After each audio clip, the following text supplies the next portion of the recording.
Hi dears. അപ്പോൾ ഇന്നത്തെ recipe എന്ന് പറഞ്ഞാൽ ഒരു അടിപൊളി ചെമ്മീൻ തീയലിൻ്റെ റെസിപ്പിയാണ് കേട്ടോ. ഞാനിത് എപ്പോഴും ഉണ്ടാക്കുന്നത് തന്നെയാണ് വീട്ടിൽ.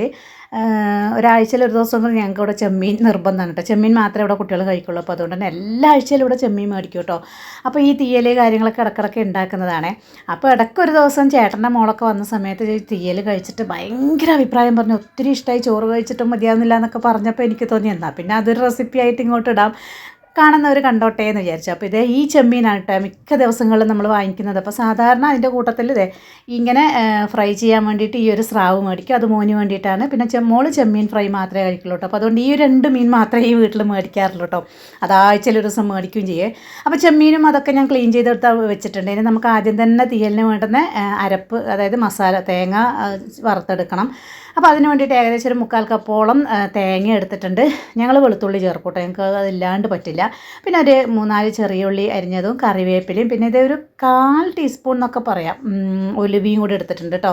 അപ്പോൾ ഇത് നമ്മൾ നന്നായിട്ട് വറുത്തെടുക്കും. എല്ലാവർക്കും അറിയാമല്ലോ തീയലുണ്ടാക്കുന്നത്, എല്ലാവർക്കും അറിയാം. അപ്പം ഞാൻ ഉണ്ടാക്കിയ റെസിപ്പി ജസ്റ്റ് ഒന്ന് നിങ്ങൾക്കും കൂടെ ഷെയർ ചെയ്യുന്നു. അറിയാത്തവരുണ്ടെങ്കിൽ ട്രൈ ചെയ്ത് നോക്കിക്കോട്ടെ എന്ന് വെച്ചിട്ട് കേട്ടോ. അപ്പോൾ ഇതേ ഈ തേങ്ങ, വെളുത്തുള്ളി, ചെറിയ ഉള്ളി, നമ്മുടെ കറിവേപ്പിലയൊക്കെ നന്നായിട്ട് വറുത്തെടുക്കുന്നുണ്ട്. ഒരുവിധം കളർ മാറുമ്പം ഒരു ടീസ്പൂണോളം നമ്മൾ നല്ല ജീരകം ചേർത്ത് കൊടുക്കും. ഞങ്ങൾ ഈ നല്ല ജീരകവും വെളുത്തുള്ളിയും ഞങ്ങളുടെ എല്ലാ മീൻകറികളിലും ഉണ്ടാവും കേട്ടോ, കണ്ണൂർക്കാരുടെ. ഇനി ഇതേ നമ്മൾ ആ തേങ്ങ നന്നായിട്ടൊന്ന് മൂത്ത് വന്ന സമയത്ത് അതിനകത്തോട്ടേക്ക് മല്ലിപ്പൊടി 1.5 ടീസ്പൂൺ ഇട്ട് കൊടുത്തു. മുളക് പൊടി നമ്മുടെ എരിവിന് ആവശ്യത്തിന് ഇട്ട് കൊടുത്തിട്ടുണ്ട് കേട്ടോ. പിന്നെ ഇതേ മഞ്ഞൾപ്പൊടിയും കൂടി ഇട്ട് കൊടുത്തിട്ട് ഇത് ഞാൻ ഓൾറെഡി വറുത്ത് വെച്ച പൊടികളാണ് കേട്ടോ ഇതെല്ലാം. അപ്പോൾ അതുകൊണ്ട് തന്നെ തേങ്ങയുടെ ചൂടിന് അതങ്ങ് ആയിക്കോളും. അതുകൊണ്ട് ഞാൻ തീ ഓഫ് ചെയ്ത് വെച്ചിട്ടുണ്ട് കേട്ടോ. അപ്പോൾ ഞങ്ങളുടെ നാട്ടിൽ ഈ തീയൽ എന്നുള്ള പ്രയോഗമേ ഇല്ല കേട്ടോ. ഞങ്ങൾ ഈ ഒരു വറുത്തരച്ച് കറി വെക്കുക എന്നുള്ളതാണ് കേട്ടോ എപ്പോഴും പറയണത്. പിന്നെ ഇവിടെ വന്നപ്പോഴാണ് എനിക്കിതിനെ തീയൽ എന്നൊക്കെ പറയുന്നത് മനസ്സിലായത് കേട്ടോ. അപ്പോൾ ഇതേ നമ്മുടെ തീയലിനുള്ള തേങ്ങ വറുത്തത് റെഡി ആയിട്ടുണ്ട്. ഇനി അത് അവിടുന്ന് തണുത്ത് കഴിയുമ്പോൾ നമുക്ക് നന്നായിട്ട് അരച്ചെടുക്കണം. ഇനിയിപ്പോൾ ഇതേ ചട്ടിയിൽ എണ്ണ ഒഴിച്ചു ചൂടായി ഒരു 10-15 ചെറിയുള്ളിയുടെ അളവ് കൂടിയാലും ഒട്ടും പ്രശ്നമില്ല, നല്ല ടേസ്റ്റ് ഉണ്ടാകും. കാരണം നമ്മൾ ഉള്ളിത്തീയലൊക്കെ ഉണ്ടാക്കുന്നതല്ല, ഞങ്ങൾ ഉണ്ടാക്കാറില്ല, പക്ഷേ ഉള്ളിത്തീയലൊക്കെ ഉണ്ടാക്കുന്നതല്ലേ. അപ്പം ചെറിയുള്ളി നല്ലത് തന്നെയാണ് കേട്ടോ. പിന്നെ അതിൻ്റെ കൂട്ടത്തിൽ ഇതേ 2 പച്ചമുളക് ഇട്ട് കൊടുക്കുന്നുണ്ട്. പിന്നെ നമുക്കതും കൂടി ഇട്ട് കൊടുത്തിട്ട് നന്നായിട്ട് ഒന്ന് വഴറ്റിയെടുക്കണം. ഇതിൻ്റെ കൂട്ടത്തിൽ നമുക്ക് കുറച്ച് ഉള്ളി വഴന്ന് കിട്ടാനുള്ള ഉപ്പും കൂടി ഇട്ട് കൊടുക്കുന്നുണ്ട്. എന്നിട്ട് നമുക്ക് നന്നായിട്ട് ഒരുപാടങ്ങ് വഴലൊന്നും വേണ്ടതേ, ഇങ്ങനെ ഒന്ന് ട്രാൻസ്ലൂസൻ്റ് ആയിട്ട് വന്നാൽ മതി. ഇനി നമുക്ക് ഇതിനകത്തോട്ട് മുരിങ്ങക്കായ്, ചെമ്മീനുണ്ടോ മുരിങ്ങക്കായ് ഇല്ലെങ്കിൽ എനിക്ക് ഒട്ടും ശരിയാവില്ല കേട്ടോ.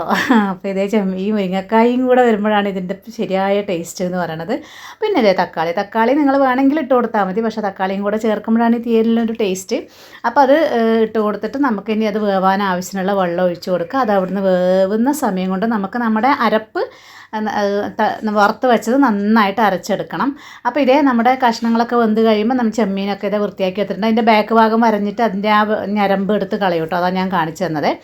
അപ്പോൾ അങ്ങനെ ആ ചെമ്മീനും കൂടി ഇട്ട് കൊടുക്കുക. എന്നിട്ട് നമ്മൾ വറുത്ത് വെച്ച സംഭവം നന്നായിട്ട് അരച്ചിട്ട് അതും കൂടെ ചേർത്ത് കൊടുക്കുക. ചെമ്മീനും അരപ്പും ഞാൻ ഒരുമിച്ച് തന്നെയാണ് കേട്ടോ ചേർത്ത് കൊടുക്കുന്നത്.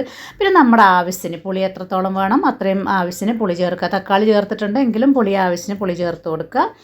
എന്നിട്ട് പിന്നെ നമുക്ക് അരപ്പിന് എത്രത്തോളം ചാറ് വേണോ അത്രത്തോളം വെള്ളം ആക്കി കൊടുക്കുക. ഞാൻ എൻ്റെ എല്ലാ വീഡിയോസിലും പറയുന്നത് പോലെ കറി എന്ന് പറഞ്ഞു കഴിഞ്ഞാൽ എനിക്കിങ്ങനെ കുറുകിയ കറി ഒട്ടും ഇഷ്ടമല്ല കേട്ടോ.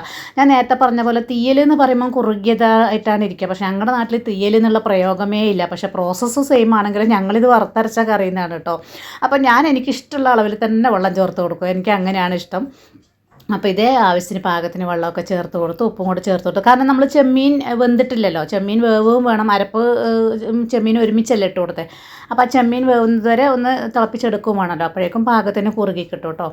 അപ്പോൾ ഇനി ഇത് നന്നായിട്ടൊന്ന് കുറുക്കിയെടുക്കുകയേ വേണ്ടുള്ളൂ, വേറെ പരിപാടിയൊന്നുമില്ല. അപ്പോൾ ഇത് നമ്മുടെ ചെമ്മീൻ ആവശ്യത്തിന് കുറുകിയിട്ടുണ്ട് കേട്ടോ. കുറച്ച് നേരം തിളച്ച് കഴിയുമ്പോൾ ഒരു ഇത്തിരി നേരം തീ അങ്ങ് കുറച്ച് അവിടെ ഇട്ട് വെച്ചു. എന്നിട്ട് ഇതേ പാകത്തിന് കുറുക്കിയെടുത്തിട്ടുണ്ട്. ഇനിയിപ്പോൾ നമുക്ക് ഈ ഒരു സമയത്ത് നമ്മുടെ ഉപ്പും പുളിയും എരിവും കാര്യങ്ങളൊക്കെ നോക്കുക. എരിവില്ലെങ്കിൽ പിന്നെ പച്ചമുളക് മാത്രമേ ഇട്ട് കൊടുക്കാൻ പാടുള്ളൂ, വേറെ ഒന്നും ഇട്ട് കൊടുക്കാൻ പാടില്ല. പിന്നെ ഉപ്പൊക്കെ ആവശ്യത്തിനുണ്ടോ എന്ന് നോക്കുക. എന്നിട്ട് നമ്മുടെ കറി ആവശ്യത്തിന് ഇനിയിപ്പോൾ ചട്ടിയിൽ നിന്നും കുറച്ച് നേരം കുറുകും കേട്ടോ. അപ്പോൾ ഇത് ഞാൻ ഓഫ് ചെയ്തു. അപ്പോൾ ഇതേ കുറച്ച് നേരം കഴിയുമ്പോഴേക്കും നമ്മുടെ കറി ഇതേ നല്ല പാകത്തിനായിട്ടുണ്ട് കേട്ടോ. കുറച്ച് കുറുകിയിട്ടുണ്ട്, എന്നാലും തീയലായതുകൊണ്ട് ഞാൻ പിന്നെ കുറച്ചൊന്ന് കുറുകാൻ വെച്ചെന്ന് മാത്രം. നോർമലി എൻ്റെ ഒരു കറിയും ഇങ്ങനെ കുറുക്കിയെടുക്കില്ല കേട്ടോ, എനിക്ക് കുറച്ച് ലൂസായിരിക്കുന്നത് ഇഷ്ടം. പിന്നെ ഇതൊരു തീയൽ പോലെയാണല്ലോ എന്നുള്ളത് കൊണ്ട് ഞാൻ ഇത്തിരി കുറുക്കിയെടുത്തതാണ്. അപ്പോൾ നല്ല അടിപൊളി ചെമ്മീൻ കറിയാണ് കേട്ടോ. അപ്പോൾ ഇത് ഏട്ടൻ്റെ മോൾക്കൊക്കെ കഴിച്ചിട്ട് ഒരുപാട് ഇഷ്ടപ്പെട്ടിട്ട് ഭയങ്കരമായിട്ട് അവൾക്കത് ഇഷ്ടപ്പെട്ടത് എന്ന് കണ്ടതുകൊണ്ടാണ് പിന്നെ വെച്ചെന്നാൽ ഞാൻ എപ്പോഴും ഉണ്ടാക്കുന്നതല്ലേ, എന്നാൽ അതൊന്ന് റെസിപ്പി ഇട്ടേക്കാമെന്ന് കരുതിയിട്ടാണ് പിന്നെ ഞാനത് റെസിപ്പി ഇട്ടത് കേട്ടോ. അപ്പോൾ ഇത് ഇങ്ങനെ ഉണ്ടാക്കി നോക്കുന്നവരുണ്ടാവും, ഇനി ഇല്ലാത്തവരൊന്ന് ട്രൈ ചെയ്ത് നോക്കിക്കോളൂ കേട്ടോ. അപ്പോൾ വീഡിയോ ഇഷ്ടപ്പെട്ടാൽ സപ്പോർട്ട് ചെയ്യാൻ മറക്കല്ലേ.